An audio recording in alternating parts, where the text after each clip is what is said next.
Good. It's Wednesday, right? Halfway through the week. You're really excited because Friday you got a test and you're gonna excel on that. So just make sure you get that on the board.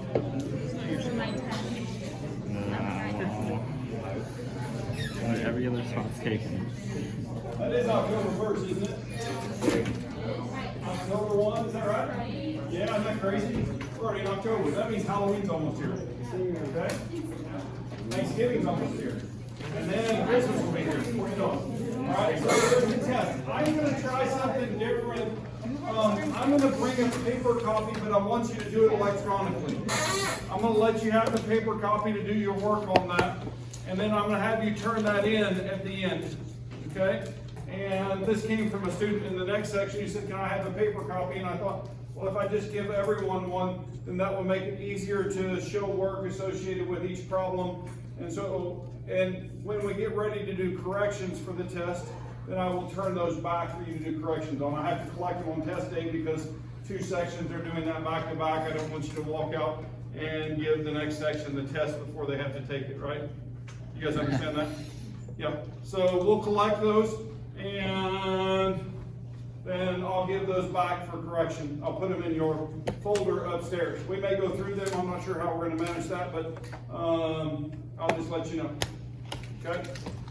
Cool? Sound good? All right. I'll try to make the question probably the test about 25 questions long.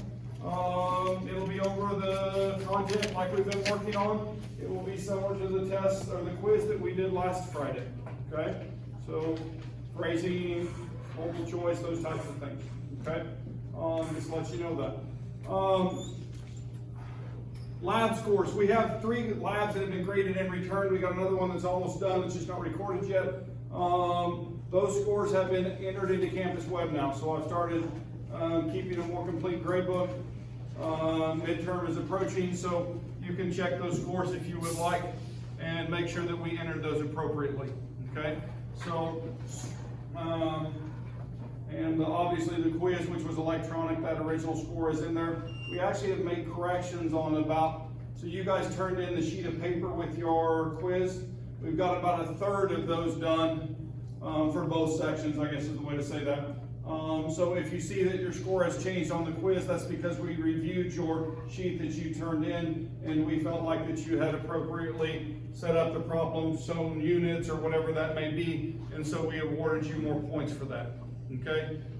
That your score may change if we haven't got to your name yet. Okay? Generally we do those in alphabetical order, so the early alphabet's probably done more so than the later. Does that make sense? Yeah. So anyway, so we're working on that. Cool? All right.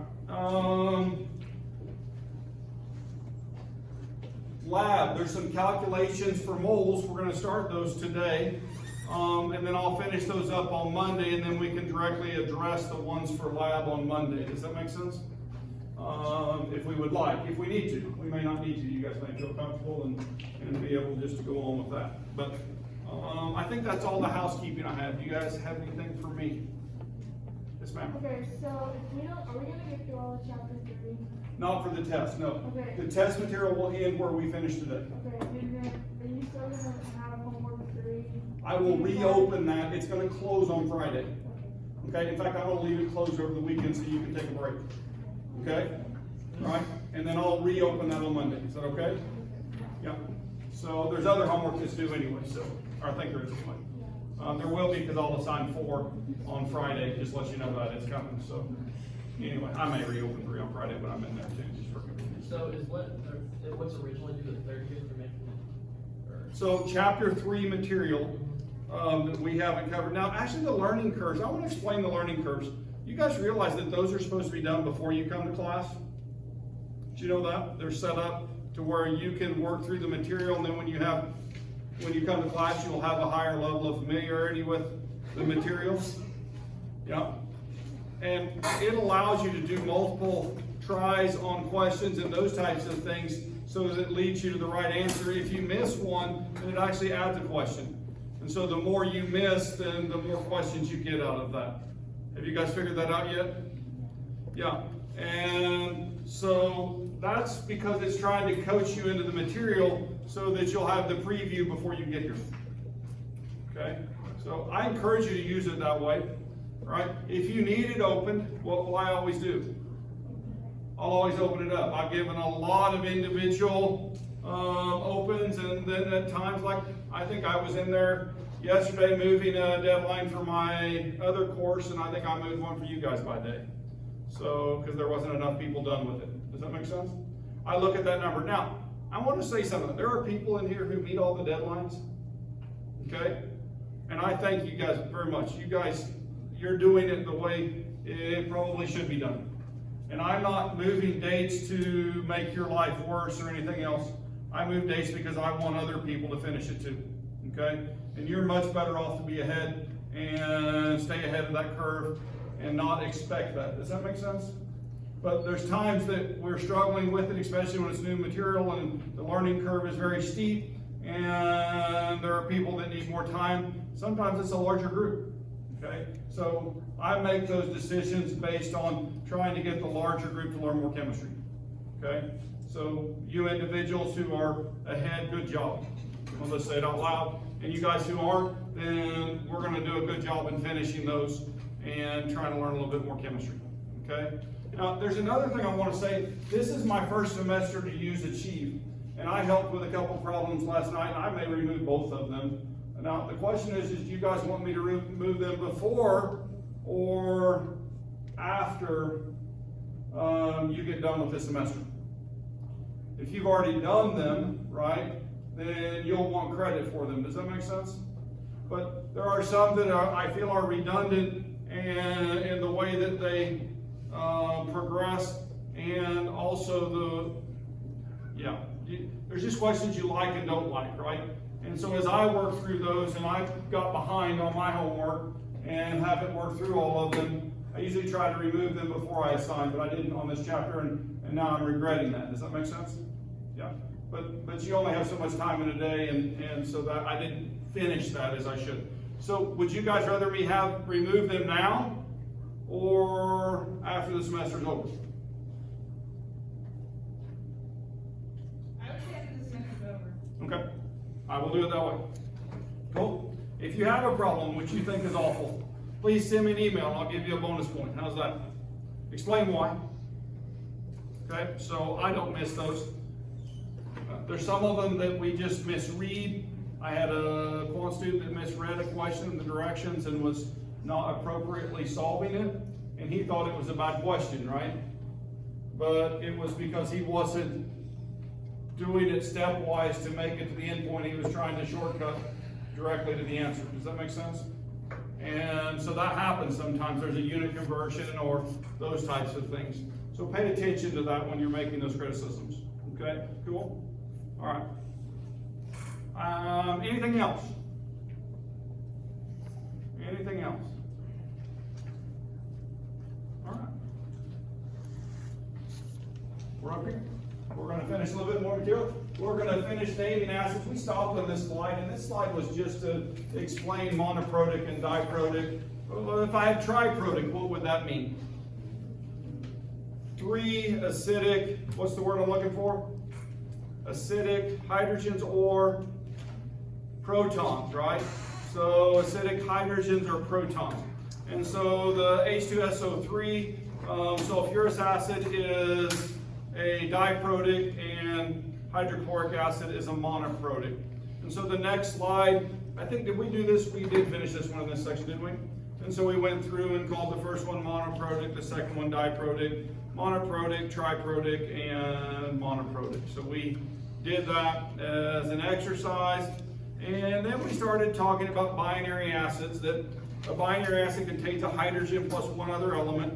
And they're named hydro root with an IC suffix. When you're trying to name those, you remove the IDE off of the second element and you replace that with the IC, right?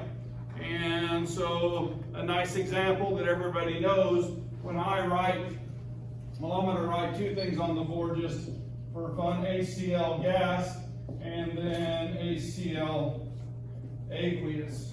Okay? And so this one's name is, this is not an acid at this point. It is a compound, right? And that compound has a name, and it's called what? Hydrogen chloride, right? We don't even use the mono in that one. I know. I don't know why. But it would be hydrogen monochloride if we use the system as I'm teaching it, but this one is an exception. And so that hydrogen chloride becomes what? Hydrofluoric acid. So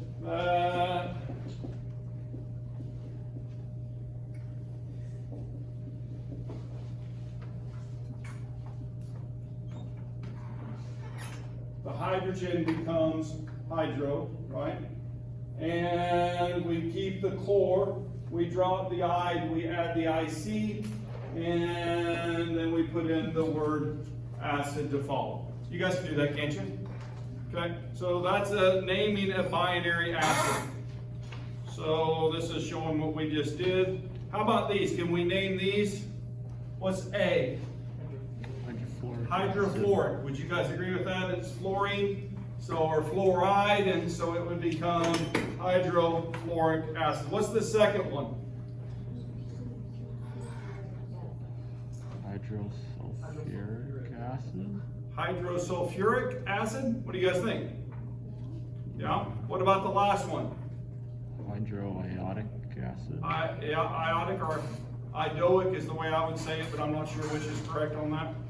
So, hydrofluoric, hydrosulfuric, and hydroiodic acid. All right. Oxyacids. So when we have oxyacids, what does that suggest when I say the word oxy? Oxygen. So now when I have, for example, a sulfur plus oxygens, right, or a chlorine plus oxygens, or a nitrogen plus oxygens, all of those are examples of things that would be called oxyacids, okay? And so now when I have HNO3, I'm just going to go directly to the acid. I'm going to make this aqueous, right? Then what's the polyatomic ion that we have right here? What's the name of it? Nitrate, right? So this one is nitrate. So if I'm going up here and I have an 8 ending, I'm replacing the 8 with what? IC. So it's going to be nitric, right? You guys with me? And so nitric acid would be the way that I would name that. Does that make sense? Now, if I made this HNO2 aqueous,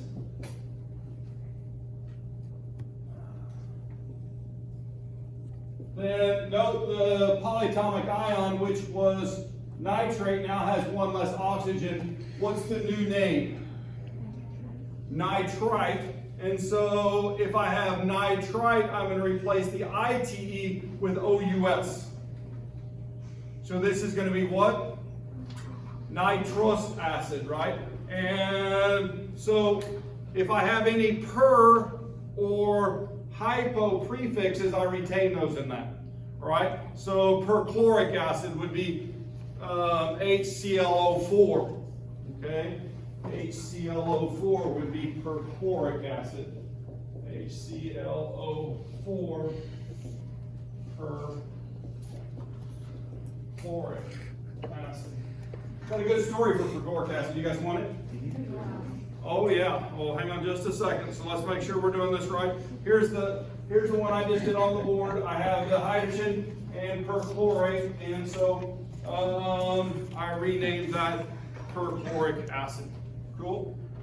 So on that right-hand side up there, and so that left-hand side is just showing the two choices that I would have. Here's a summary, a table that summarizes all of that, so you can do your plug-in, right, and find examples of each type in there. Okay, I could have chloric acid or perchloric acid. Back when I was in graduate school, we were doing an analysis where we were trying to get the lead out, literally.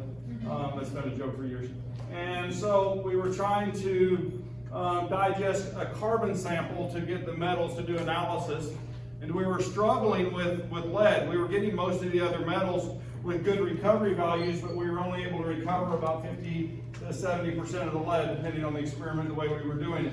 So we went into the literature and we found a method to digest the carbon, which was really quite aggressive, and it used perchloric acid.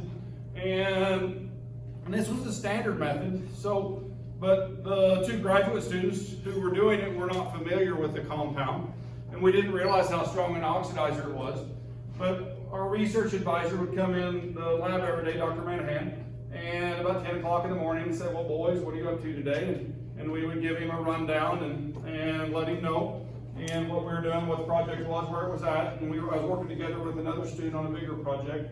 And so anyway, we told him that we had found a method to extract the lead, and that we had set up a reflux of perchloric acid in the hood, and that we were going to analyze that the next day. And he said, boys, he says, I'm going to go out in the hall and I'm going to go down by Dr. Sharp's office, which was in the opposite end of the building.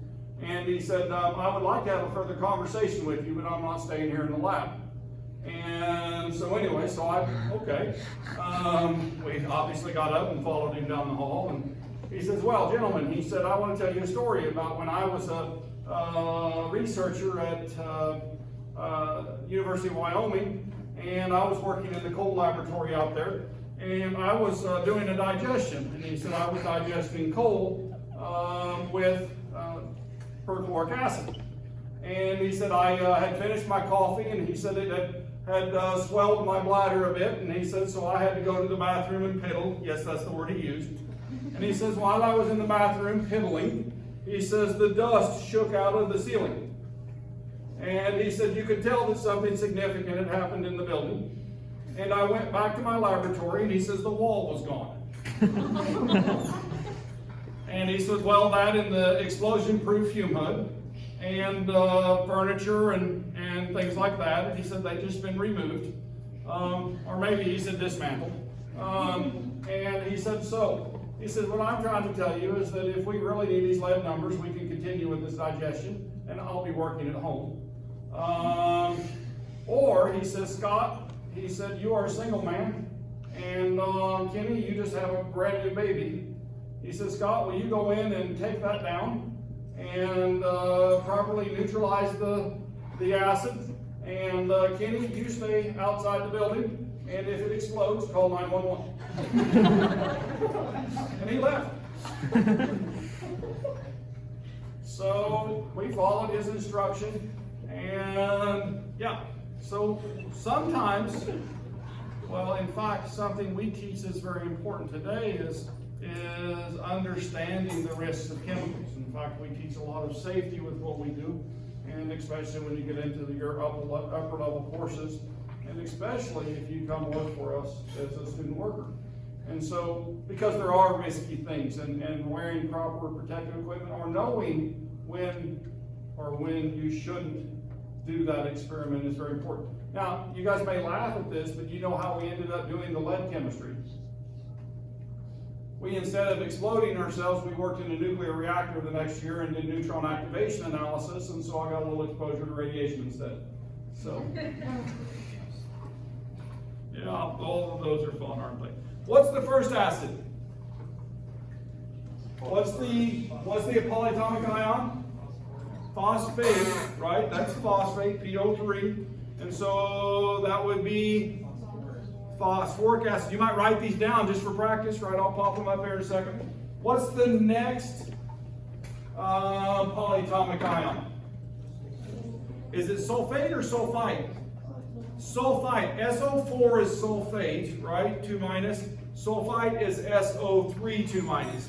So this one isn't sulfuric acid, it is, write it down. All right? Oops, clicked on it, it showed it. What about the next one? What is the, what's the ion there?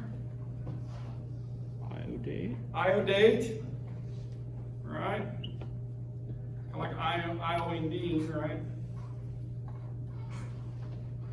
And then the last one is a little bit easier because it's just bromine, okay, or bromide. And we're going to change the name of that. All right, so phosphorus acid, sulfurous acid, iodoic acid, and hydrobromic acid. So remember when you have those single ones, not to forget to put that hydro on there. Are there examples that you can grab that help you with this? Yeah, if you know hydrochloric acid, then write it down and then substitute the element that you have in there, right? And make it hydrofluoric acid or hydrochloric acid or hydro, whatever it may be. If you're doing the oxyacids, then know, for example, HNO3 is nitric acid. And if you know that one, then you can get nitrous acid, right? And so on. Cool? So now, going back to polyatomic ions just for a second. Do you see the importance of knowing the name of the polyatomic ion so then you can name acids and those types of things? And so these things step, they build, we repeat them. I did put a list of polyatomic ions on the test, okay, in the notes, the instructions to take that, okay? So I also put some conversions that I wrote on the board last time. And so those are available for you on the test this week, yeah. Quick question before we move on. On A through C, can you remind me why, again, we don't include like a hydro? Because when we move to oxyacids, then it's left off. Okay, so when it has oxygen present, then there is no prefix. Well, in fact, there can be a prefix. For example, the reason would be up here with perchloric acid, because ClO4 is perchlorate, and so you're leaving room for that prefix or suffix if you have one. Okay, if I did HClO, oops, that should be a capital O.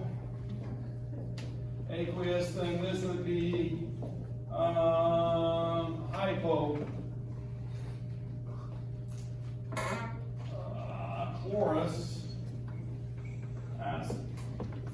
Okay, so it allows for those prefixes from the polyatomic ion naming system. Cool. All right. Nomenclature review. Here is all your nomenclature put on one page. Yeah. So it's a map to go there, right? Yeah. Should I put it on the test? Yeah. No? Yeah. Let's do it. So you all know it. But could you use this to study when you're struggling and you can quickly walk through that to get there? Yeah. So, Mine is a helpful handout. helpful handout. It's a thought. I mean, I put stuff like that on usually early tests. They go away, but then sometimes people use them too much as a crutch, right? So don't expect it. How's that? Learn the system and be able to name, and maybe I might like put that up during the test or something. Okay, so you can check your answers. All right, naming compounds. So the first step is to determine whether it's covalent or ionic, isn't it? Okay, and then if it's covalent, then we have one system. If it's ionic, we have another. Okay, now in the ionic system, don't forget when we have variable state metals, then we also have to acknowledge that with what? Roman numeral system, right? If I just have a non-metal or metal non-metal combined that is non-variable charge, such as the alkali metals, earth alkali metals, then I don't need the Roman numeral, correct? Okay, so, and then if we go to acids, then we have the binary system, which is the first system we just worked on, or we have the oxyacids, which is on the far right up there. And so from those we can get to all of those names. Cool? Yeah, fun stuff right there. All right, that's what all that says. Correct these names. Correct these names. See if you can correct them based on what you learned. Is the first one named correctly? No. Why not? Sodium has a constant charge. Sodium has a constant charge, so what's added to that shouldn't be there? The 1. So that's what's wrong with that one. Do the next one. Now, it could be like on the second one, somebody has miscounted, right? Because oxygen is always what? 2. -2. And what's the manganese up there? It says 1. Should be 2. Yeah, well, it is variable, but is the compound correct? No. No, because oxygen would rule there because it's more electronegative, right? And so it's the one that picks the oxidation state when there's only one metal. If I corrected that and it were manganese 1, what would the formula be? Mn2O. Mn2O, right? Either that or the Mn has to be a +2. Okay, one or the other.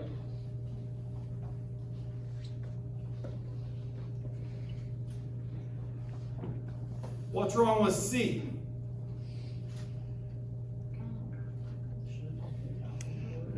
Should it be just calcium chloride? Yeah, because where is the monodi-tri system used? Binary covalent, right, or molecular compounds. Okay, so that should not have a di in it. It should be calcium chloride. And then should there be a Roman numeral in that one? No, because calcium has a fixed. I mean, are you catching all these things I'm looking at when I'm doing this to make sure that I have the right thing? Okay. How about the next one? Nitrogen trihydride chloride.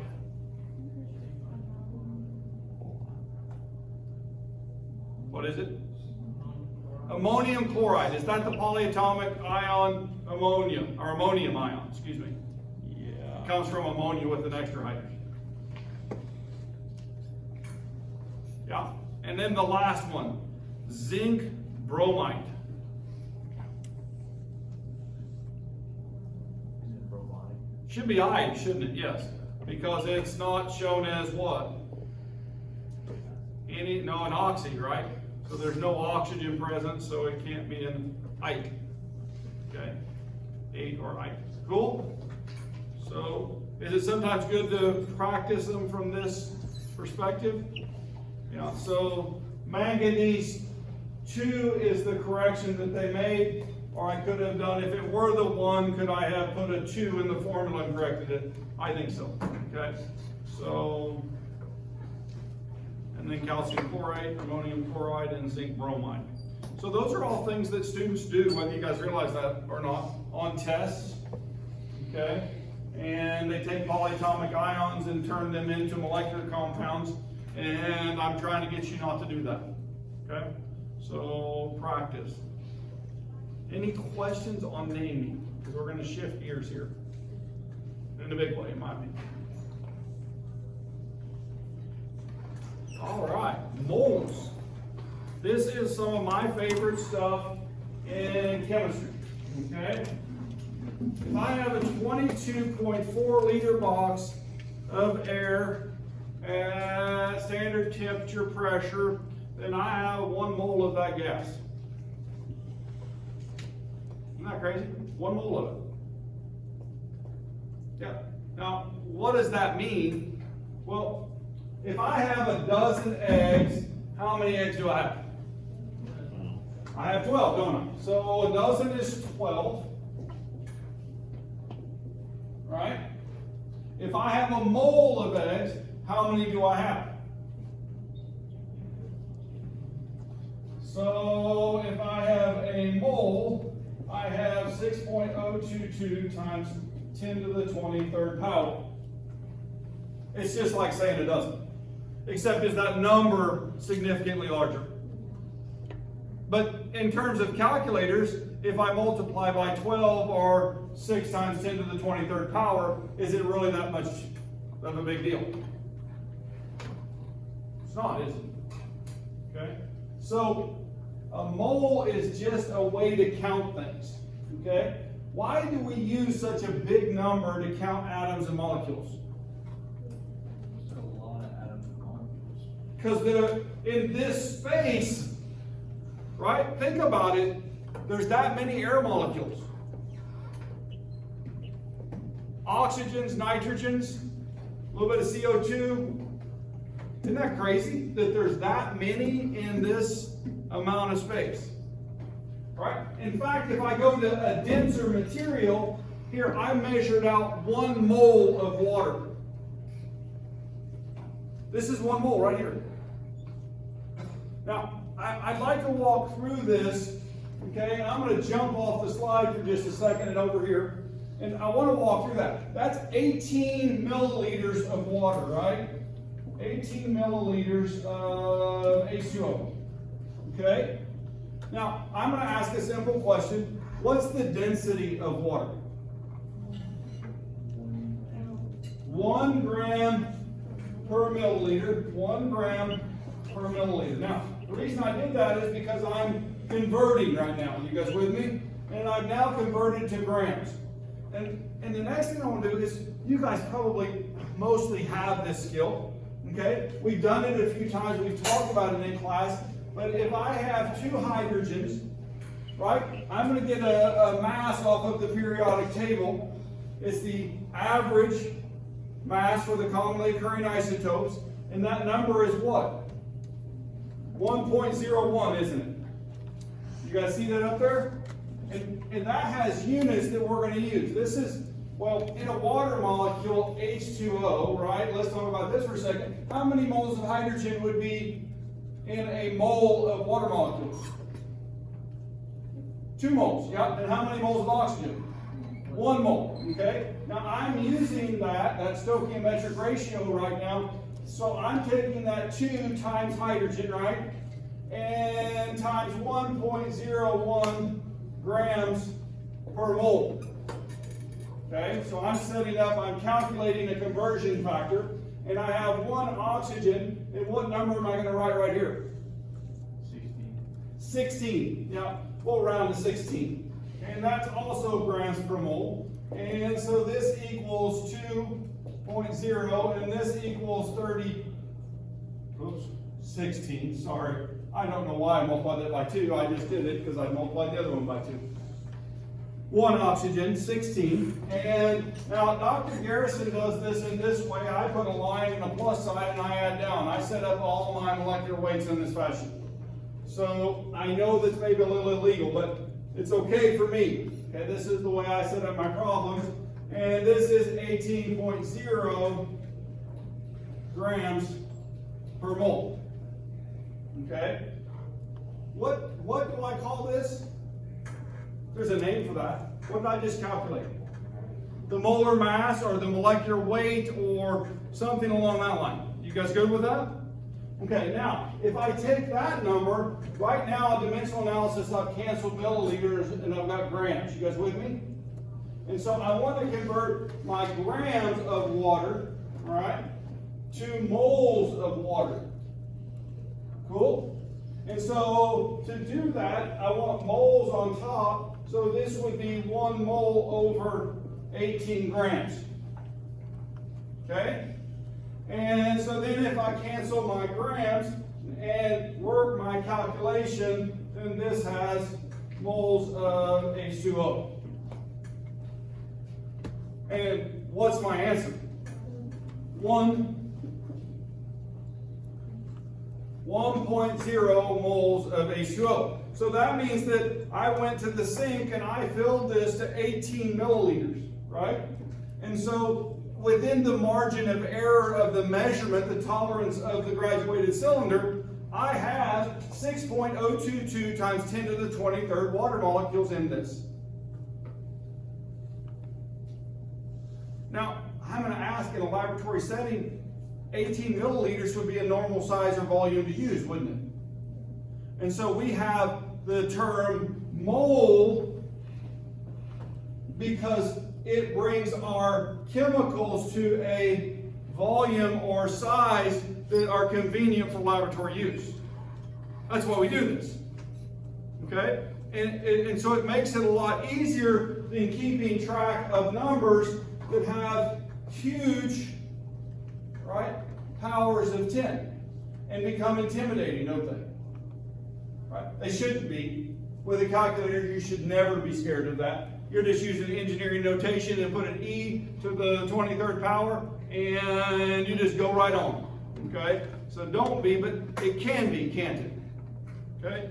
So then, well, also in addition, don't we use this in chemical sentences? So if I made a chemical sentence, H2O,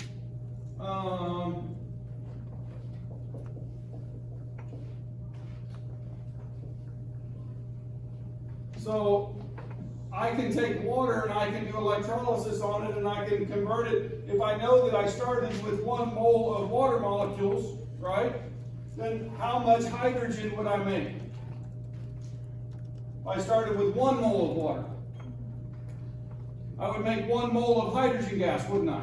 You guys with me? If I started with 2, I would make 2 moles. If I started with 2 moles of water, how much oxygen would I make? 1 mole.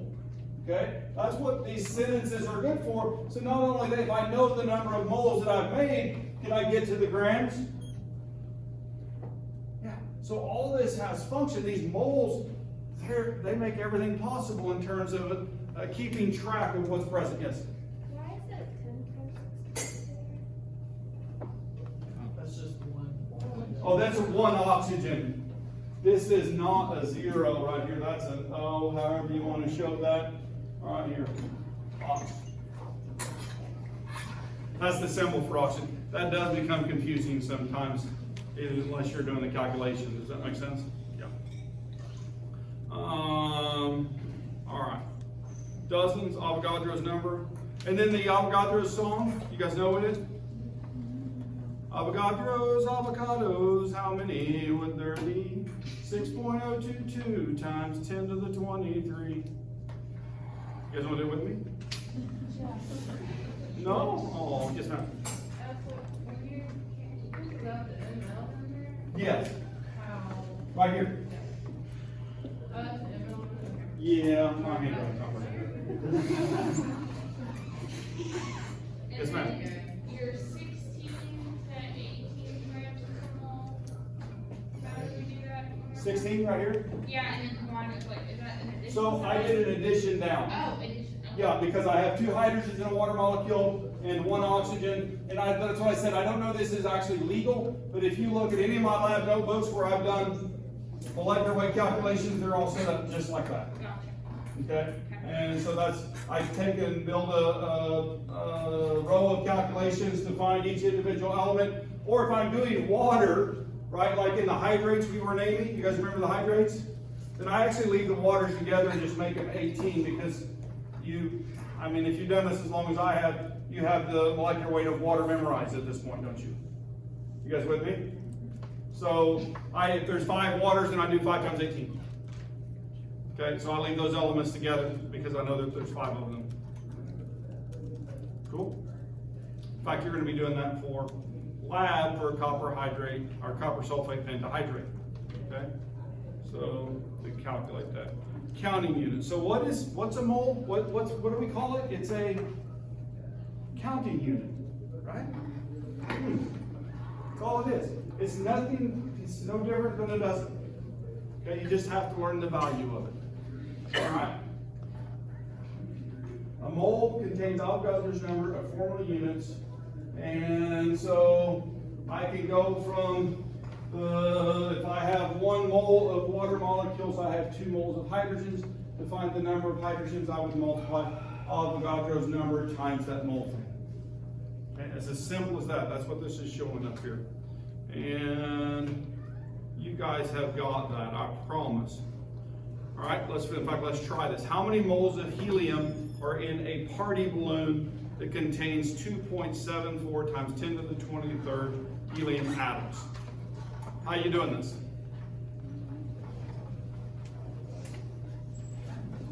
I have a question. Yep. Do we assume helium's a diatomic, right? Helium actually is not. It's a noble gas. And so it exists by itself. Okay, so for diatomic though? For diatomics, then there would be 2 moles of hydrogen I mean, like in H2, right? I mean, when it says like oxygen or hydrogen, like we just assume that it's 32 or You can do it that way. 2 or You can do the molecular weight to get there. Or if I'm told I have a mole of oxygen, right? and O2, then that means I would have 2 moles of oxygen atoms. Okay? Or I put hydrogen on the board. If I had 1 mole of hydrogen, then if I have 1 mole of that, then I would have 1 mole of the hydrogen molecule, but 2 moles of hydrogen atoms. Okay, does that make sense? Yeah. Yeah. So these numbers keep track in the relationship of how many are in a structure or molecule. Okay? And so anyway, this one's actually asking for helium, and it says that I have 2.74 times 10 to the 23rd helium atoms, right? And they're in a mole, there is 1 mole. This is asking how many moles, yeah. 1 mole divided by 6.022 times 10 to the 23rd atoms, right? So 1 mole equals this many atoms. You guys agree with that statement? And so I set up my conversion factor to cancel what? Helium atoms. I should have put HE in there. Do it the same as I have here. Those do cancel. And now I'm left with moles of helium atoms. Okay? So I would set it up in that fashion. You guys want to try to calculate that in your calculator? See if you can do it for the test. This equals 1.55, that's it? 0.45. 0.45. If you say 1, I don't think that works. 0.45 mole of helium. I generally write moles as MOL, just to let you know that. Every once in a while I add that E, I don't know why. Okay? So, like it's done on the board up here, 0.455 mole of helium. Cool? All right. How many carbon atoms are in 1 mole of sucrose? How many carbon atoms are in 1 mole of sucrose?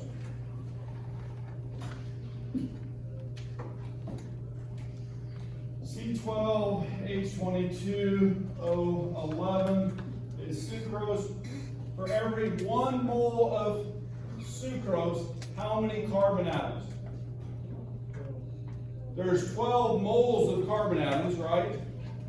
Because there's 12 under the carbon. So how would I find the number of carbon atoms? Take 12 times what?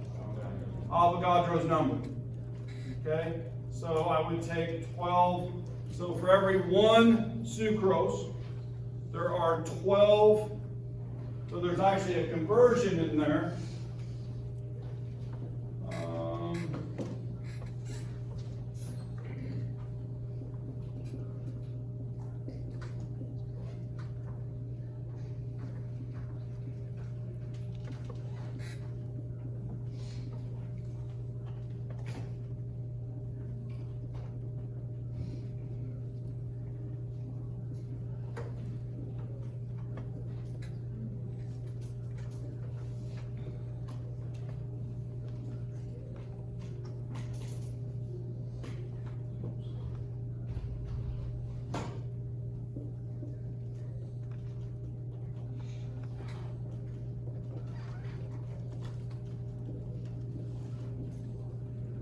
I'm taking this calculation another step. Is that okay? And what's on the board? All right, so to find the number of moles, I would just do a conversion, right? And for every 1 mole of this molecule, I have 12 moles of carbon. And so now I've got the moles of carbon atoms. And I took it 1 step farther. I actually then multiplied it times 6.022 times 10 to the 23rd carbon atoms, right? And then, of course, it's divided by 1 mole in that conversion. So what did I just calculate? How many carbon atoms are in 1 mole of sucrose? So I went the opposite direction as we did before. Instead of starting with atoms, I started with moles and went to atoms, okay? Because you should be able to do that in both directions. Anyway, got that number? Just curious. 7.23 times 10 to the 23rd? 24. I was close, I was on the card now. Yep. Okay, so you were saying that the 12 times the 12 by what? What was that for? Do what right here? No, earlier. You said all you do is 12 and multiply. I said that if we have 1 mole of this, then we would take that and multiply times 12 to find the number of carbon atoms. And that's what I did right here. Okay. All right, or to find the carbon moles, because we have to find those first and then find the number of carbon atoms. Okay? Could we also do grams in this? If we converted the molecular weight or used the atomic weight, could we find the grams of carbon? What would be the next step to find grams of carbon? If instead of doing atoms right here, if I knew the number of moles of carbon and then multiplied this answer 12 times 12, so that would be 144 grams of carbon. You guys catch that? Yeah. So this is why we do this, all right? These tools, moles of compound through chemical formula to moles of atoms, right? Or to grams or so on. So we have all kinds of things like this. How many moles of each element? So here's a basic math problem for you. Write these down, see if you can get it right. How many moles of each element are in 4 moles of carbon tetrachloride? Carbon tetrachloride.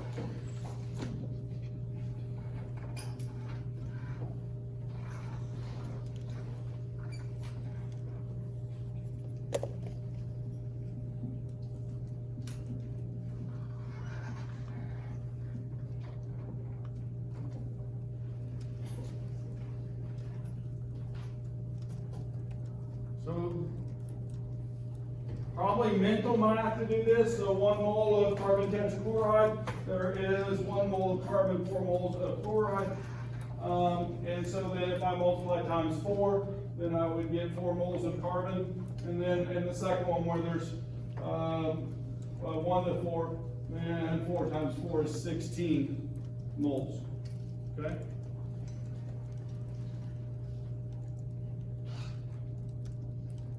Conversions. This is a class of conversions, okay?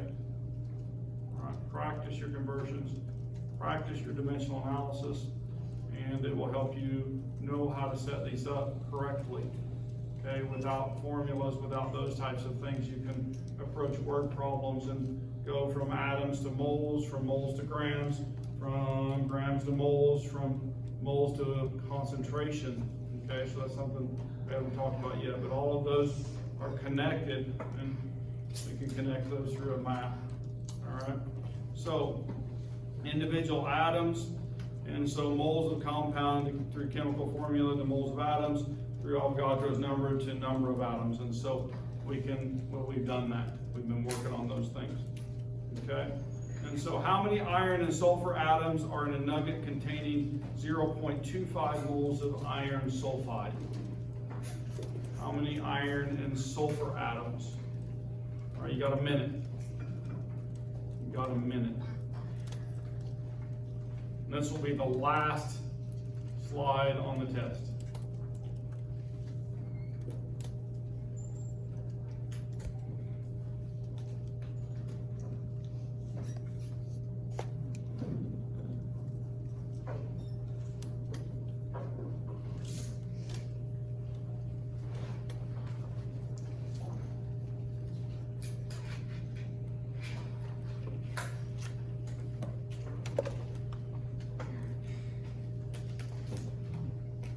How many iron atoms? Or how many, iron moles? 0.25. How many sulfur moles is what we should say? 0.5, right? 2 times as many. So 1.5 times 10 to the 23rd, and then double that for the sulfur. And so it's 3.0 times 10 to the 23rd. So cool.